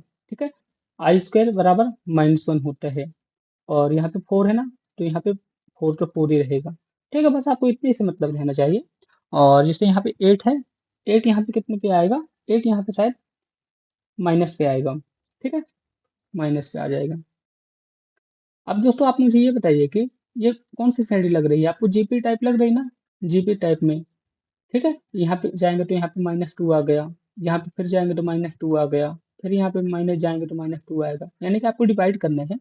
जब आप इसका डिवाइड करेंगे तो -2 इस तरह से आ रहा है ना। तो ए की वैल्यू यहाँ पे कितनी आ रही है, ए की वैल्यू यहाँ पे आ रही है 1, और आर की वैल्यू यहाँ पे कितनी आ रही है 2। तो बस आपको यहाँ पे सब कुछ तो पता चल ही गया है, तो आपको क्या निकालना है, इनफिनाइट निकालना है ना। तो ए 1 - आर यहाँ पे इसका फॉर्मूला होता है, बस आपको यहाँ पे इसका यूज कर देना है, आपका आंसर आ गया है। तो ए की वैल्यू कितनी थी 1, ठीक है 1, आर की वैल्यू कितनी है -2 है। तो बस आपको इसे कर देना है, आपका आंसर आ गया है 1/3। ऑप्शन बी यहाँ पे इसका करेक्ट आंसर रहेगा। आप सभी लोग को समझ आ गया ना, कोई दिक्कत वाली बात नहीं है। अब दोस्तों क्वेश्चन नंबर 18 है, जो कि इजी क्वेश्चन है, आप सभी लोग कर सकते हैं। ठीक है, अब यहाँ पे क्या है, z+1 बराबर 1, तो ये किसका बिंदु पथ है। तो दोस्तों मैं आपको ये बता दूं, ये सर्कल रिप्रेजेंट करता है, यहाँ पे जो एक है ना, ये किसको रिप्रेजेंट करता है, सर्कल को रिप्रेजेंट करता है। तो ऑप्शन ए यहाँ पे इसका करेक्ट आंसर रहेगा। आप सब लोग इसे डायरेक्ट याद ही कर लीजिए, ऑप्शन ए यहाँ पे इसका करेक्ट आंसर रहेगा। दोस्तों क्वेश्चन नंबर 19 है, इस क्वेश्चन को आपको सॉल्व करना है। ठीक है, तो यहाँ पे क्या बोला है, तीन संख्याएं जीपी पे हैं, यानी कि जियोमेट्रिक प्रोग्रेशन पे हैं, तो आप और इनका सम कितना है 14 है। ठीक है, यदि पहली संख्या पे एक जोड़ते हैं और दूसरी संख्या पे 6 जोड़ते हैं तो एपी बन जाती है, तो बड़ी संख्या क्या होगी, क्वेश्चन पे ये पूछा गया है। ठीक है, तो सबसे पहले अपन मान लेते हैं कि नंबर क्या है ए आर, और यहाँ पे मैंने मान लिया ए, और यहाँ पे मैंने मान लिया ए आर। ये क्या है, जीपीपी है। ठीक है, इसके बाद इनका सम क्या बोला था, इनका सम जैसे क्या है, A R A plus A R, इनका कितना सम बताया गया है, 14 बताया गया है। इतना तो आप सभी लोग को क्लियर होगा ना। ठीक है, लेकिन क्वेश्चन के हिसाब से क्या बोला गया है दोस्तों, यहाँ पे न्यू नंबर पे क्या बोला है, पहली संख्या पे, यहाँ पे पहली संख्या क्या है, ए आर, इस पे आपको एक जोड़ देना है। ठीक है, और उस पे क्या करना है, ए प्लस, दूसरी संख्या पे ए प्लस 6 जोड़ देते हैं तो ये एपी में कन्वर्ट हो जाते हैं। ठीक है ना, अकॉर्डिंग टू क्वेश्चन। इतना तो आप सभी लोग समझ पा रहे हैं ना। ठीक है, तो मैं इसे क्या लिख सकता हूँ, इसे लिख सकता हूँ 1/r1, और यहाँ पे मैंने कर दिया r बराबर 14। ठीक है, इतना आप सभी लोग को क्लियर है, कोई दिक्कत वाली बात नहीं है। ठीक है, अब दोस्तों इस टाइप के क्वेश्चन के लिए दोस्तों आपको थोड़ा सा एज्यूम करना पड़ेगा। ठीक है, यहाँ पे मैं एज्यूम मेथड का यूज करूंगा क्योंकि दोस्तों थोड़ा सा ये लंबा क्वेश्चन है, और जब आप इसे जब अपने कॉपी पेन पे सॉल्व करेंगे ना तभी आपको अच्छी तरह से समझ आ पाएगा। तो यहाँ पे मैं एज्यूम कर लेता हूँ, आपके जो नंबर्स होंगे ना 248 होंगे, 248 होंगे, तभी यहाँ पे ये सारी चीजें संतुष्ट हो पा रही है। ठीक है, क्योंकि दोस्तों इनका सम भी 14 आ रहा है, सारी चीजें यहाँ पे अच्छी तरह से मैनेज हो पा रही है ना। तो क्वेश्चन के हिसाब से जब पूछा गया था, ठीक है, यहाँ पे मैंने आपको जो पार्सल समझा दिया, तो आप सब लोग इसे और इसे मैनेज करिएगा। ठीक है, और यहाँ पे मैंने एक एज्यूम माना है 248 कि ये पॉसिबल सीरीज हो सकती है। ठीक, और ये पॉसिबल नंबर भी हो सकते हैं। तो यहाँ पे क्या बोला है, सबसे बड़ी संख्या, तो यहाँ पे सबसे बड़ी संख्या क्या है, 8 है। तो यहाँ पे 8 यहाँ पे इसका करेक्ट आंसर रहेगा। ठीक है ना, तो आप सब लोग इसे देख लीजिएगा, और भी यहाँ पे यदि आपको मिस्टेक लगे तो आप मेरे से कमेंट बॉक्स में पूछ लीजिएगा, मैं आपका रिप्लाई जरूर दूंगा। ठीक है, तो ऑप्शन बी यहाँ पे इसका करेक्ट आंसर है। ठीक है, और इसका सॉल्यूशन आपको फिर से चाहिए तो आप मेरे से कमेंट बॉक्स में पूछ लीजिएगा, या फिर टेलीग्राम पे मैसेज कर दीजिएगा, मैं आपका रिप्लाई जरूर दूंगा। ठीक है दोस्तों, क्वेश्चन नंबर 20 है, इस क्वेश्चन को अपन सॉल्व करते हैं। बहुत अच्छा क्वेश्चन है, सबसे पहले आप सब लोग खुद सॉल्व करने की कोशिश कीजिए। ठीक है, तो मैं क्या करता हूँ दोस्तों, सबसे पहले मैं क्या करता हूँ, यहाँ पे जो भी है ना, इसे थोड़ा सा मैं अपने हिसाब से रीअरेंज करता हूँ। ठीक है, आप सभी लोग समझने की कोशिश कीजिएगा, यहाँ पे मैं रीअरेंज कर रहा हूँ। ठीक है, तो यहाँ पे मैं जब रीअरेंज करूंगा ना, तो यहाँ पे क्या आ रहा है, X D Y minus Y D X, और यहाँ पे क्या आ रहा है, यहाँ पे मैं लिख दिया वाई स्क्वायर, और यहाँ पे क्या कर दिया मैंने, एक्स डी एक्स कर दिया, कुछ नहीं किया है, बस ये जो वाई स्क्वायर है ना, वाई स्क्वायर के मैंने यहाँ पे भेज दिया है, बस। ठीक है, इतना आप सभी लोग को क्लियर हो गया, कोई दिक्कत वाली बात नहीं है। इसके बाद दोस्तों आपको क्या करना है, इसका इंटीग्रेशन करना है, दोनों पक्षों पे आपको इसका इंटीग्रेशन कर देना है। लेकिन दोस्तों मैं आपको ये बता दूं, आप इसका इंटीग्रेशन तभी कर पाएंगे जब आपको एक चीज पता होगी। ठीक है, क्योंकि दोस्तों ये सारी चीजें जो लिखे ना, ये एक वैल्यू होती है। ठीक है, ये किसकी वैल्यू होती है मैं आपको ये बता देता हूँ, इंटीग्रेशन डी 1/x/y बराबर क्या होता है, X D X, sorry Y D X, एक सेकंड में यहाँ पे अच्छे से ही लिख देता हूँ। यहाँ पे ये जो वैल्यू है ना, वही इसकी यहाँ पे वैल्यू रहती है। यहाँ पे मैं लिख देता हूँ एक्स डी वाई, और यहाँ पे लिख दिया मैंने एक्स डी एक्स, और यहाँ पे वाई स्क्वायर लिख दिया, ये इसकी वैल्यू होती है। तो आपको क्या करना है, आपको यहाँ यहाँ से एक्स प्लस वाई को यहाँ पे लिख देना है, क्योंकि ये तो इसके बराबर ही रहेगा। ठीक है, इसका इंटीग्रेशन आप करेंगे तो यहाँ पे एक्स वाई ही आएगा, तो यहाँ पे मैंने एक्स वाई कर दिया, और यहाँ पे जब आप इसका इंटीग्रेशन करेंगे तो यहाँ पे एक्स स्क्वायर आ जाएगा, और यहाँ पे 2 आ जाएगा। ठीक है, इतना आप सभी लोग क्लियर हो गए, यहाँ पे -1 भी रख जाएगा, और यहाँ पे सी आ जाएगा। बस, अब आप सभी लोग इसे सॉल्व कर लीजिए, आपका आंसर आ जाएगा। ठीक है, तो मैं इसे सॉल्व कर रहा हूँ, तो 2 का मल्टीप्लाई यहाँ पे हो जाएगा, तो यहाँ पे कितना आ जाएगा, 2x आ गया, और यहाँ पे कितना आ गया, -x² y प्लस cy, इस तरह से आ गया। अब आपको क्या करना है, इन्हें आपको ऐड कर देना है। ठीक है, तो यहाँ पे कितना आ जाएगा, 2x प्लस x² y बराबर cy। बस अब आप सभी लोग देख लीजिए कौन से ऑप्शन पे है या फिर नहीं है। ठीक है, यदि वाई नहीं हो तो कोई दिक्कत वाली बात नहीं है, आप सभी लोग को वाई का भाग लगा देना है। ठीक है, तो वाई के जब हम यहाँ पे भाग लगाएंगे तो कहाँ कहाँ पे आ रहा है, एक सेकंड रुकिएगा। यहाँ पे हम y का भाग लगा रहे हैं, तो यहाँ पे 2x है, यहाँ पे एक्स स्क्वायर और यहाँ पे y रहेगा और यहाँ पे 3y है ना। तो यहाँ पे अपन क्या करते हैं, सब पे y का भाग लगा दे रहे हैं। ठीक है, y से डिवाइड कर दे रहे हैं तो आ जाएगा। तो यहाँ पे क्या आ रहा है, c आ रहा है, यहाँ पे एक्स स्क्वायर आ गया और यहाँ पे आ जाएगा 2x y-1। अब आप सभी लोग देख लीजिए कौन से ऑप्शन पे है, तो ऑप्शन डी यहाँ पे इसका परफेक्ट आंसर बैठ रहा है ना। तो ऑप्शन डी यहाँ पे इसका करेक्ट आंसर रहेगा। आप सभी लोग समझ गए ना, इस तरह से आपको इसे सॉल्व करना था और बस आपको इस वाले फॉर्मूले को याद रखना है। इस तरह से आप इस क्वेश्चन को सॉल्व कर पाएंगे। होपफुली आप सभी लोग समझ गए होंगे। ठीक है, आपको किसी भी तरह का डाउट हो तो आप मेरे से फिर से पूछ सकते हैं।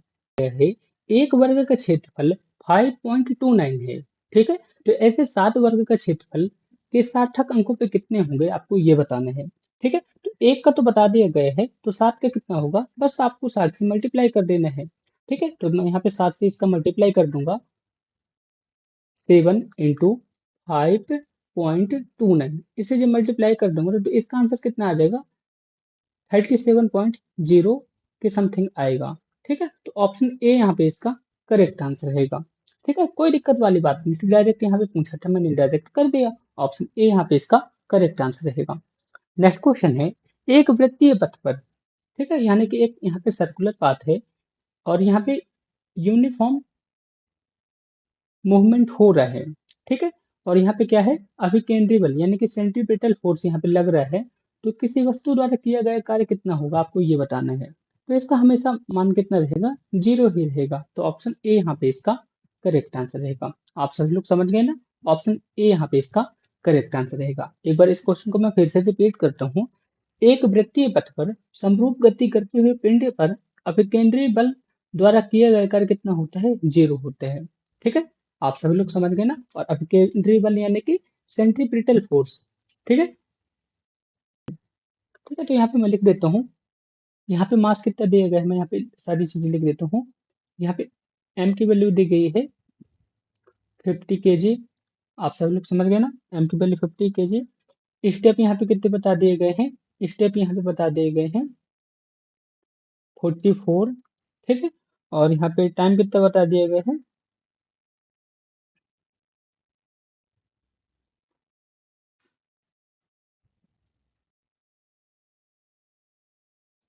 सर यहाँ पे हाइट कितनी बताई गई है, हाइट यहाँ पे बता दी गई है 15 सेंटीमीटर।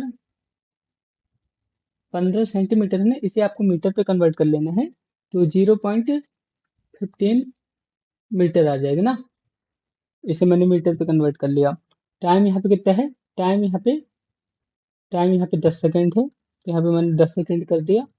और जी की वैल्यू कितनी बता दी गई है, जी की वैल्यू यहाँ पे 10 बता देगा, तो कोई दिक्कत वाली बात नहीं है।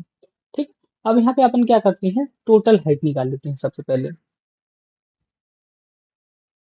टोटल हाइट, टोटल हाइट आप यहाँ पे निकालिएगा, तो टोटल हाइट यहाँ पे कितनी आ जाएगी, एच बराबर, टोटल हाइट एच बराबर क्या आ जाएगी, 44। आप सभी लोग देख सकते हैं 44 इंटू 0.15, यानी कि मैंने यहाँ पे क्या किया है, 44 सीढ़ियाँ थी जो इस पे इनका गुणा करा दिया है। ठीक है, तो यहाँ पे टोटल हाइट यहाँ पे कितनी आ जाएगी, 6.6 मीटर। इतना आप सभी लोग को क्लियर है ना। अब बात करते हैं दोस्तों, यहाँ पे वर्क डन कितना आएगा, यहाँ पे वर्क कितना आ जाएगा, यहाँ पे वर्क यानी कि डब्ल्यू कितना आ जाएगा, यहाँ पे हम इसे फाइंड करते हैं। तो वर्क क्या हो रहा है दोस्तों, ऊपर की तरफ हो रहा है ना, mgh, mgh। ठीक है, तो यहाँ पे m की वैल्यू कितनी है, 15 है। ठीक है, और यहाँ पे g की वैल्यू कितनी है, 10 है। और h की वैल्यू यहाँ पे कितनी बता दी है मैंने, 6.6 अभी मैंने बताया है। तो यहाँ पे कितना आ जाएगा, 3300। इतना आप सभी लोग के लिए है ना, ये 3300 यहाँ पे जूल पे रहेगा। अब अपने को यहाँ पे निकालना है पावर, पावर निकालना है ना। तो पावर के लिए अपने को क्या चाहिए, कार्य बटे समय यानी कि W बटे T। तो यहाँ पे मैंने W की वैल्यू तो निकाल लिया, कितना निकालना है 33, यही निकाला ना 33,000। ठीक है, ये मैंने यहाँ पे निकाला 3300 मैंने निकाल लिया, और टी की वैल्यू यहाँ पे कितनी है 10 है, तो यहाँ पे मैंने 10 कर दिया। तो यहाँ पे कितना आएगा दोस्तों 330 वाट, यहाँ पे इसका करेक्ट आंसर रहेगा। ठीक है ना, पी की वैल्यू कितनी आ गई 330 वाट। ऑप्शन डी यहाँ पे इसका करेक्ट आंसर रहेगा। आप सभी लोग समझ गए दोस्तों, बहुत इजी क्वेश्चन था। ठीक है ना, आप सभी लोग ऑप्शन से भी कर ही सकते थे, ऑप्शन डी यहाँ पे इसका करेक्ट आंसर रहेगा। अब दोस्तों यहाँ पे नेक्स्ट क्वेश्चन है, न्यूट्रॉन अवशोषक के रूप में किस तत्व का यूज किया जाता है। तो न्यूट्रॉन एब्जॉर्बर के रूप में ना दोस्तों किसका यूज करते हैं, न्यूट्रॉन एब्जॉर्बर के रूप में दोस्तों कैडमियम का यूज करते हैं। ऑप्शन बी यहाँ पे इसका करेक्ट आंसर रहेगा। नेक्स्ट क्वेश्चन है, किसी पदार्थ की प्रारंभिक मात्रा 40 ग्राम है, अर्थ आयु कितनी है यहाँ पे 20 वर्ष है, तो 60 सालों के बाद शेष मात्रा क्या होगी आपको ये बताना है। ठीक है, तो सबसे पहले यहाँ पे मैं लिख देता हूँ इनिशियल क्वांटिटी। इनिशियल क्वांटिटी को आप हमेशा n0 से रिप्रेजेंट करते हैं, तो इनिशियल क्वांटिटी यहाँ पे कितनी है 80 ग्राम है, यहाँ पे मैंने 80 ग्राम कर दिया। हाफ लाइफ यहाँ पे कितनी बता दी गई है, हाफ लाइफ यहाँ पे बता दी गई है 20 ईयर। हाफ लाइफ यहाँ पे कितनी है 20 ईयर है। क्लियर है ना, कोई दिक्कत वाली बात नहीं है, जो क्वेश्चन पे है सेम मैं यहाँ पे लिख रहा हूँ। ठीक है, हाफ लाइफ यहाँ पे 20 ईयर बता दी गई है, और यहाँ पे टोटल टाइम यहाँ पे कितना बता दिए गए हैं, यहाँ पे क्वेश्चन पे क्या बोला गया है 60 सालों बाद, यानी कि 60 सालों बाद क्या होगा यहाँ पे ये बता दिया गया है। ठीक है, तो आपको ये बताना है। तो 60 साल बाद प्रोडक्ट की मात्रा कितनी होगी, क्वेश्चन पे तो ये पूछा है। ठीक है, तो इसे भी अपन सॉल्व भी करेंगे। तो सबसे पहले क्या करते हैं, सबसे पहले हम लिख देते हैं नंबर ऑफ हाफ लिप्स कितने हैं। ठीक है, यहाँ पे हम लिखते हैं number of half lives, number of half lives. Number of half life कैसे निकालेंगे दोस्तों, आप यहाँ पे आप देख ही सकते हैं, यहाँ पे 20 वर्ष है और यहाँ पे 60 वर्ष है। ठीक है, तो यहाँ पे मैंने लिख दिया 20 और यहाँ पे मैंने लिख दिया 60। ठीक है, तो यहाँ से कितना आ गया दोस्तों, यहाँ से आ जाएगा दोस्तों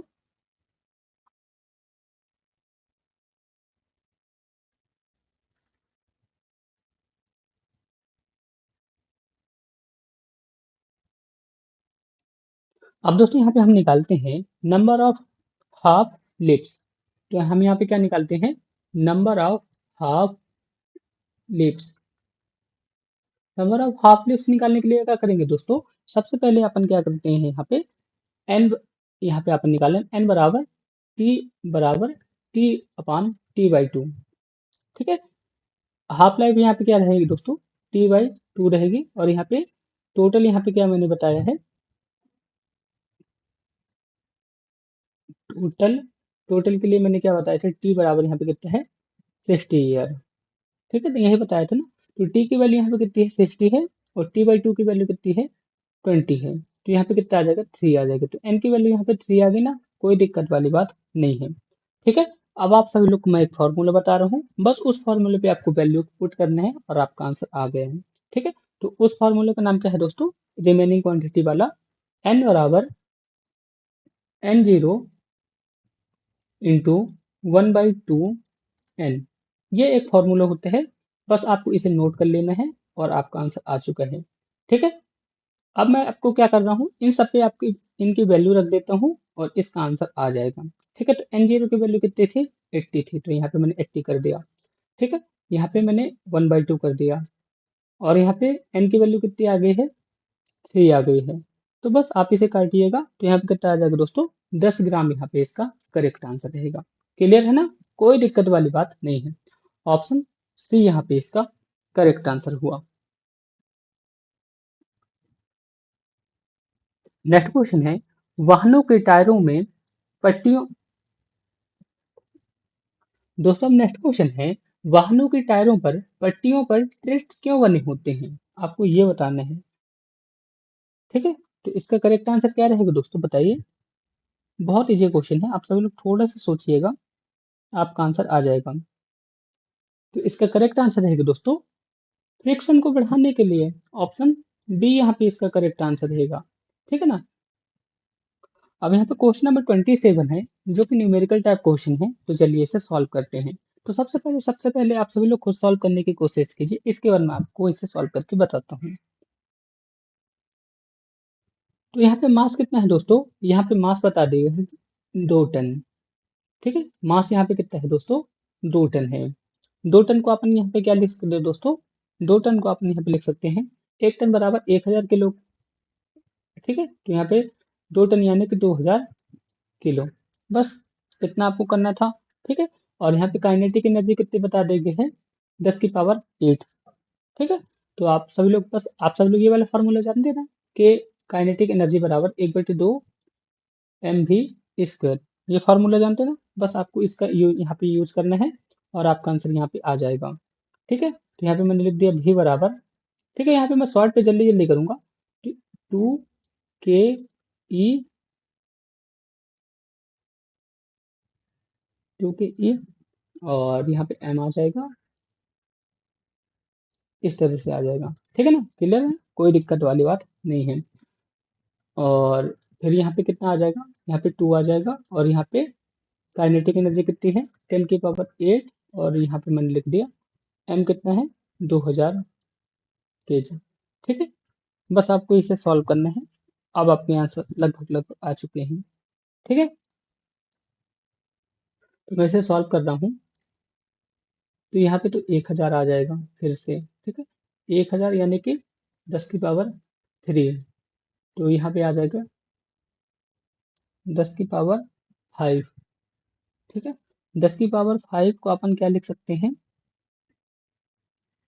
3.1623 मीटर प्रति सेकंड।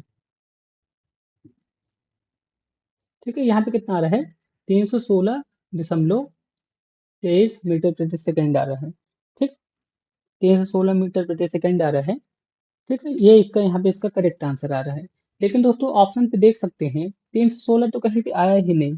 तो आप रफली दोस्तों ऑप्शन सी की तरफ जा सकते हैं। ऑप्शन सी यहाँ पे इसका करेक्ट आंसर रहेगा। बाकी पूरी मेथड यहाँ पे इसी तरह यूज होगी। आप सभी लोग इसी तरह से आपको यहाँ पे सॉल्व करना पड़ेगा। ठीक है, आप सभी लोग समझ सकते हैं दोस्तों, इस तरह से आपको वहाँ पे यूज करना पड़ेगा।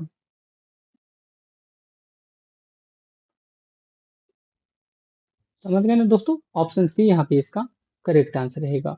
नेक्स्ट क्वेश्चन है, यदि वायुमंडल पे ऑक्सीजन की मात्रा बढ़ा दी जाए तो ध्वनि की गति पर क्या प्रभाव पड़ेगा। ठीक है, तो बताइए यहाँ पे इसका करेक्ट आंसर क्या रहेगा।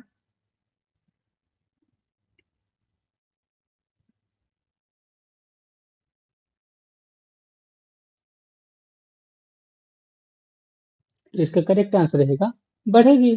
तो ऑप्शन ए यहाँ पे करेक्ट आंसर इसका रहेगा। इट विल बी इंक्रीज, यहाँ पे इसका करेक्ट आंसर रहेगा। यदि वायुमंडल पे ऑक्सीजन की मात्रा बढ़ा दिया जाता है ना तो ध्वनि की गति पर क्या होगा, प्रभाव क्या होगा, बढ़ेगी। ठीक, तो ऑप्शन ए यहाँ पे इसका करेक्ट आंसर रहेगा।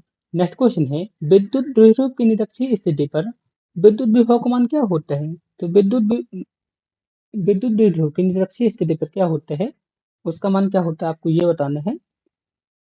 तो विभव का मान क्या होता है दोस्तों, हमेशा 0 होता है। तो ऑप्शन ए यहाँ पे इसका करेक्ट आंसर रहेगा। दोस्तों यहाँ पे क्वेश्चन नंबर 30 है जो कि बहुत इजी क्वेश्चन है। चलिए इस क्वेश्चन को भी सॉल्व करते हैं।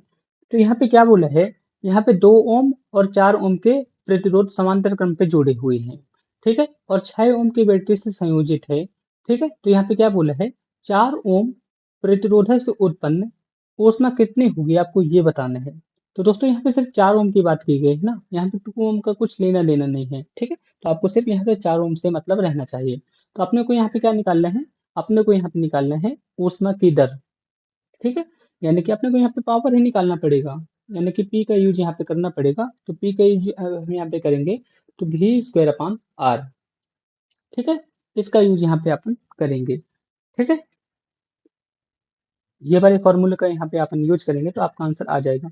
अब दोस्तों आप सभी लोग सोचेंगे भी की वैल्यू कितनी है, तो भी की वैल्यू आप सभी लोग देख सकते हैं 6 वोल्टेज। तो 6 का अपन यहाँ पे स्क्वायर करेंगे तो कितना आ जाएगा 36 आ जाएगा, और आर यहाँ पे कितना है 4 ओम है। यहाँ पे मैंने 4 कर दिया, तो बस 9 वाट यहाँ पे इसका करेक्ट आंसर आ गया। ठीक है ना, तो ऑप्शन बी यहाँ पे इसका करेक्ट आंसर रहेगा। इजी क्वेश्चन था, आप सभी लोग कर ही सकते थे सॉल्व इसे। आप क्वेश्चन नंबर 31 पे जाते हैं। यहाँ पे क्या बोला है, वैक्यूम के लिए आवश्यक शर्तें हैं। वैक्यूम के लिए कौन कौन सी आवश्यक शर्तें हैं आपको ये बताना है। ठीक है, तो बताइए दोस्तों इसका करेक्ट आंसर क्या रहेगा। तो सामान्य तरंग दैर्ध्य ये भी सही है, स्थिर कलांतर ये भी सही है। ठीक है, तो ऑप्शन ए एंड बी ये दोनों सही है ना। ऑप्शन डी यहाँ पे इसका करेक्ट आंसर रहेगा। आप सभी लोग को क्लियर है ना दोस्तों, ऑप्शन ए एंड बी यहाँ पे इसका करेक्ट आंसर रहेगा। यहाँ पे मैंने लिख दिया दोस्तों ऑप्शन ए एंड बी। अब यहाँ पे क्या बोला है, 30 सेंटीमीटर वक्रता त्रिज्या वाले उत्तल दर्पण की फोकस दूरी क्या होगी आपको ये बताना है। ठीक है, तो चलिए इसे भी सॉल्व कर लेते हैं। इजी क्वेश्चन है, आप सभी लोग कर ही सकते हैं। आपको यहाँ पे कुछ नहीं करना है दोस्तों, आप सभी लोग को ये वाला फॉर्मूला पता है ना, एफ बराबर आर बाई टू। बस आपको यहाँ पे इसी का यूज करना है। तो यहाँ पे आर की वैल्यू कितनी है 30, और यहाँ पे 2 का भाग लगा दीजिए, यहाँ पे कितना आ जाएगा 15 आ जाएगा। ठीक है, लेकिन 15 किस पे आएगा, प्लस पे आएगा ना, क्योंकि यहाँ पे उत्तल दर्पण लिखा है, उत्तल दर्पण पे हमेशा फोकस दूरी पॉजिटिव होती है, तो यहाँ पे पॉजिटिव रहेगा।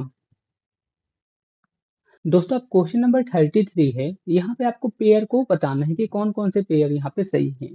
ठीक है, तो आप सभी लोग पेयर को अच्छी तरह से देख लीजिएगा, इसके बाद बताइए यहाँ पे कौन कौन से पेयर सही हैं और कौन से गलत हैं। ठीक है, तो आप सभी लोग देख लिए होंगे दोस्तों, इजी क्वेश्चन है ये वाला। तो आप सभी लोग देख पा रहे होंगे, जैसे दाब को पास्कल पे नापते हैं ये तो सही है, आवृत्ति हर्ट्ज ये भी सही है, शक्ति को दोस्तों वाट से नापते हैं, वाट ना कि वोल्ट, तो ये यहाँ पे गलत रहेगा। बाकी विभवांतर वोल्ट ये भी सही है, तो ऑप्शन सी यहाँ पे इसका करेक्ट आंसर हुआ। ठीक है ना, अब यहाँ पे दोस्तों नेक्स्ट क्वेश्चन है, यहाँ पे क्या बोला गया है, एलईडी लाइट इमिटिंग डायोड पे प्रकाश का रंग किस पर निर्भर करता है। तो आपको ये बताना है कि जो लाइट इमिटिंग डायोड होते हैं ना, इसके जो प्रकाश का रंग होता है किस पर निर्भर करता है, आपको ये बताना है। बहुत अच्छा क्वेश्चन दोस्तों, इस क्वेश्चन को सोचने के लिए मैं आपको 10 सेकंड की टाइमिंग देता हूँ। आप सभी लोग सोचिए और इसके आंसर को बताइए दोस्तों।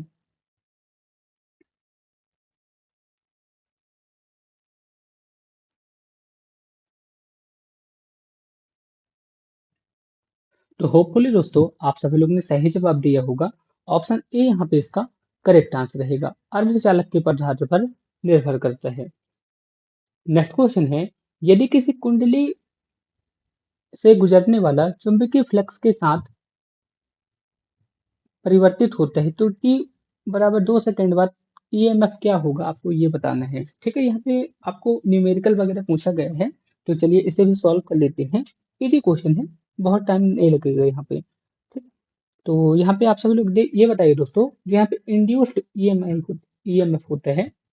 ठीक है, यानी कि आप सभी लोग देख ही पा रहे होंगे, यहाँ पे इंड्यूस्ड लिखा है ना, प्रेरित धारा, यहाँ पे मैंने लिख दिया इंड्यूस्ड ईएमएफ।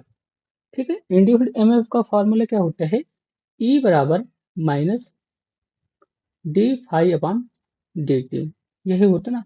और आप सभी लोग देख सकते हैं इसकी वैल्यू तो यहाँ पे बता दिया गया है, तो बस आपको यहाँ पे इसका मान रखना है, आपका आंसर आ जाएगा।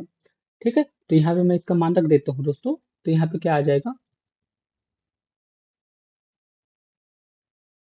यहाँ पे माइनस लगा रहेगा ना, यहाँ पे आ जाएगा 3 स्क्वायर और यहाँ पे 2t और +1 ये आ गया। ठीक है, तो दोस्तों आपको क्या करना है, इसका पार्शियल डिफरेंशिएट करना है आपको। ठीक है, तो यहाँ पे कितना आ जाएगा, यहाँ पे आ जाएगा 6t आ जाएगा, यहाँ पे आ जाएगा 2 और ये तो यहाँ पे 0 ही आ जाएगा, तो कोई दिक्कत वाली बात नहीं है।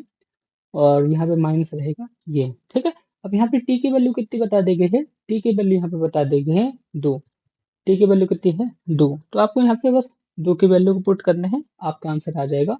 ठीक है, तो यहाँ पे मैंने 6 × 2 + 2, तो यहाँ पे कितना आ जाएगा दोस्तों, -14 यहाँ पे इसका करेक्ट आंसर रहेगा, -14 वोल्ट।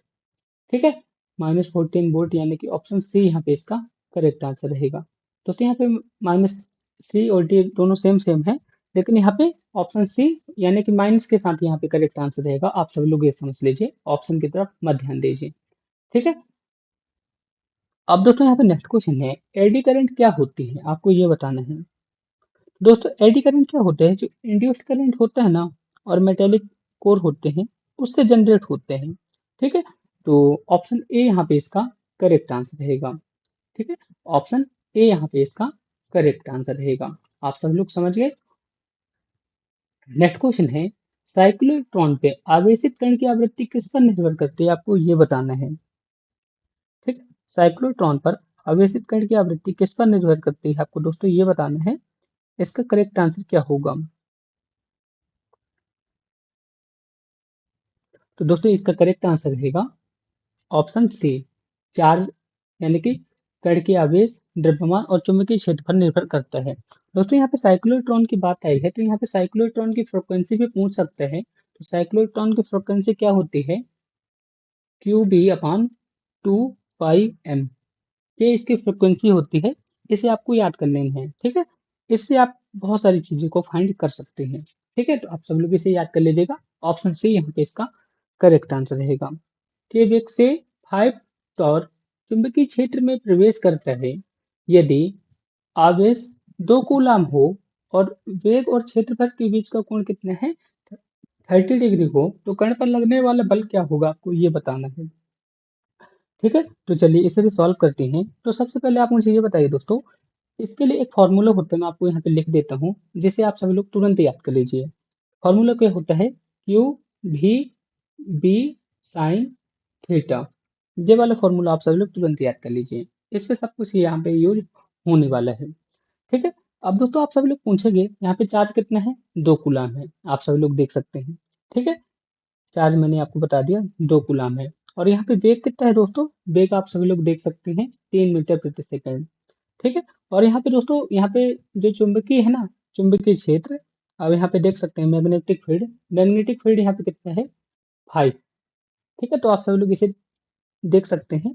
बस आपको इसका मान यहाँ पे रख लेना है। और आप सभी एंगल को भी देख सकते हैं, एंगल यहाँ पे ये है। तो यहाँ पे मैंने लिख दिया एफ बराबर, यहाँ पे क्या आएगा, 2, और यहाँ पे कितना आ जाएगा, 3, 5, और यहाँ पे आएगा साइन 30 था ना, साइन 30 डिग्री। साइन 30 डिग्री की वैल्यू कितनी होती है, 1/2 होती है, आपको पता होगा। ठीक है। तो इसे सॉल्व करते हैं दोस्तों।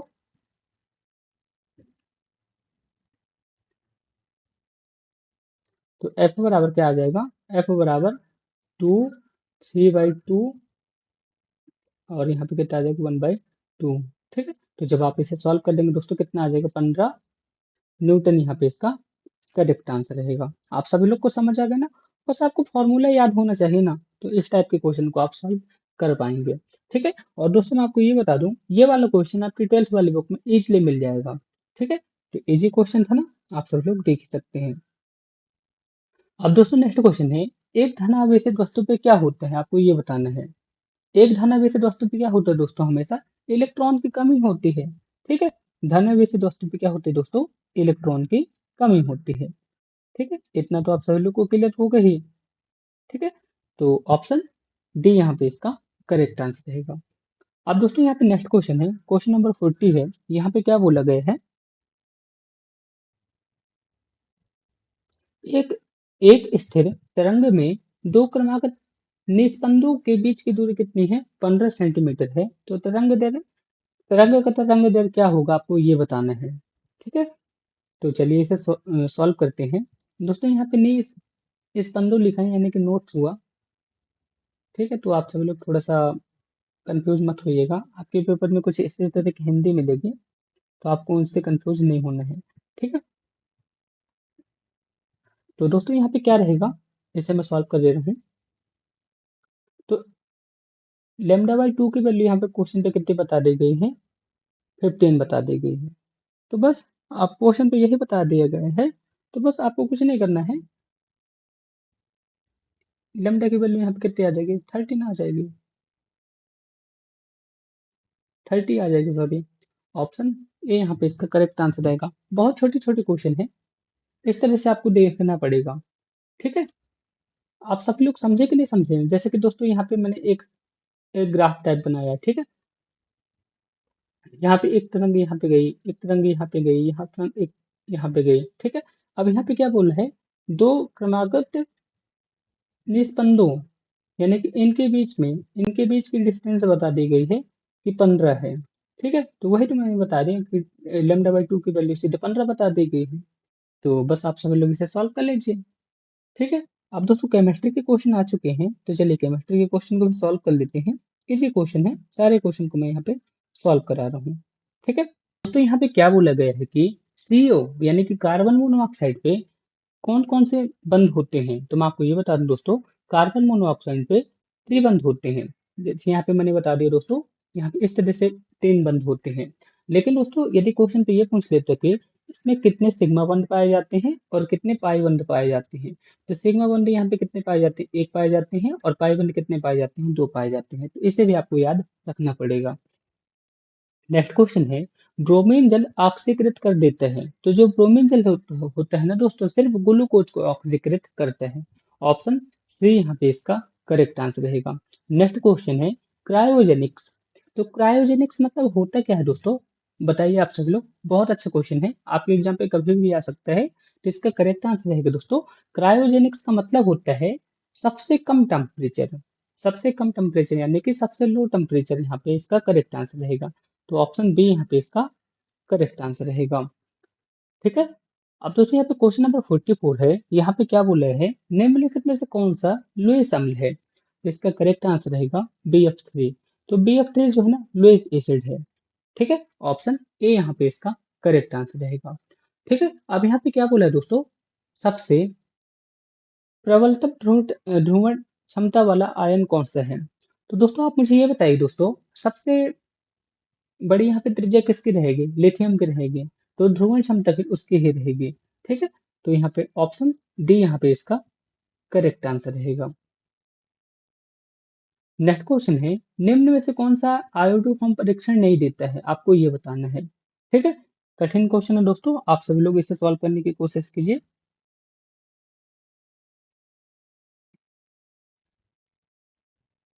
तो आप सभी लोग ने सही सोचा दोस्तों, ऑप्शन बी यहाँ पे इसका करेक्ट आंसर रहेगा। डाई इथाइल कीटोन जो होते हैं ना, डाई एथिल कीटोन, ये आयोडो फॉर्म परीक्षण नहीं देता है। ऑप्शन बी यहाँ पे इसका करेक्ट आंसर रहेगा। नेक्स्ट क्वेश्चन है, जल के अणु पे ऑक्सीजन क्या है? तो जल के अणु पे जो ऑक्सीजन होता है ना, उस पे कौन सा हाइब्रिडाइजेशन होता है? sp3 हाइब्रिडाइजेशन होता है, ठीक है? सिंपल सा क्वेश्चन था, क्वेश्चन पे यही पूछा गया था कि जल पे कौन सा हाइब्रिडाइजेशन होता है? sp3 संकरण यानी कि हाइब्रिडाइजेशन होता है, ठीक है? इजी क्वेश्चन है। नेक्स्ट क्वेश्चन है, यदि यूरेनियम 238 नाभिक दो समान भागों में विभाजित हो जाता है, तो उत्पादित नाभिक क्या होगा दोस्तों? बताइए दोस्तों, स्थिर होगा। इजी क्वेश्चन था। ऑप्शन बी यहाँ पे इसका करेक्ट आंसर रहेगा, ठीक है ना? स्टेबल हो जाएगा, क्योंकि दोस्तों कोई भी जो नाभिक वगैरह है ना, अपने अंदर से कुछ भी उत्सर्जित कर रहा है या फिर डिवाइड वगैरह होना, स्टेबल होने के लिए कर रहा है, ठीक है? तो ऑप्शन बी यहाँ पे इसका करेक्ट आंसर रहेगा। नेक्स्ट क्वेश्चन है, एनपीएन बाइपोलर ट्रांजिस्टर के लिए आधार क्षेत्र पे करंट की मुख्य धारा का क्या है? तो बताइए दोस्तों, इसका करेक्ट आंसर क्या होगा? तो इसका करेक्ट आंसर रहेगा डिफ्यूजन ऑफ इलेक्ट्रॉन, ठीक है? ऑप्शन डी यहाँ पे इसका करेक्ट आंसर रहेगा, ठीक है? Diffusion of electron, option D यहाँ पे इसका करेक्ट आंसर है। नेक्स्ट क्वेश्चन दोस्तों, निम्नलिखित तत्वों को उनके बढ़ते हुए धात्विक क्रम पे व्यवस्थित कीजिए। तो दोस्तों इस क्वेश्चन को सॉल्व करने के लिए मैं आपको 5 सेकंड की टाइमिंग देता हूँ। आप सभी लोग बराबर सोचिए और इसके आंसर को बताइए। यहाँ पे मैंने हाईलाइट कर दिया सारी चीजें। अब आप सभी लोग बताइए, इसका बढ़ता हुआ क्रम क्या रहेगा?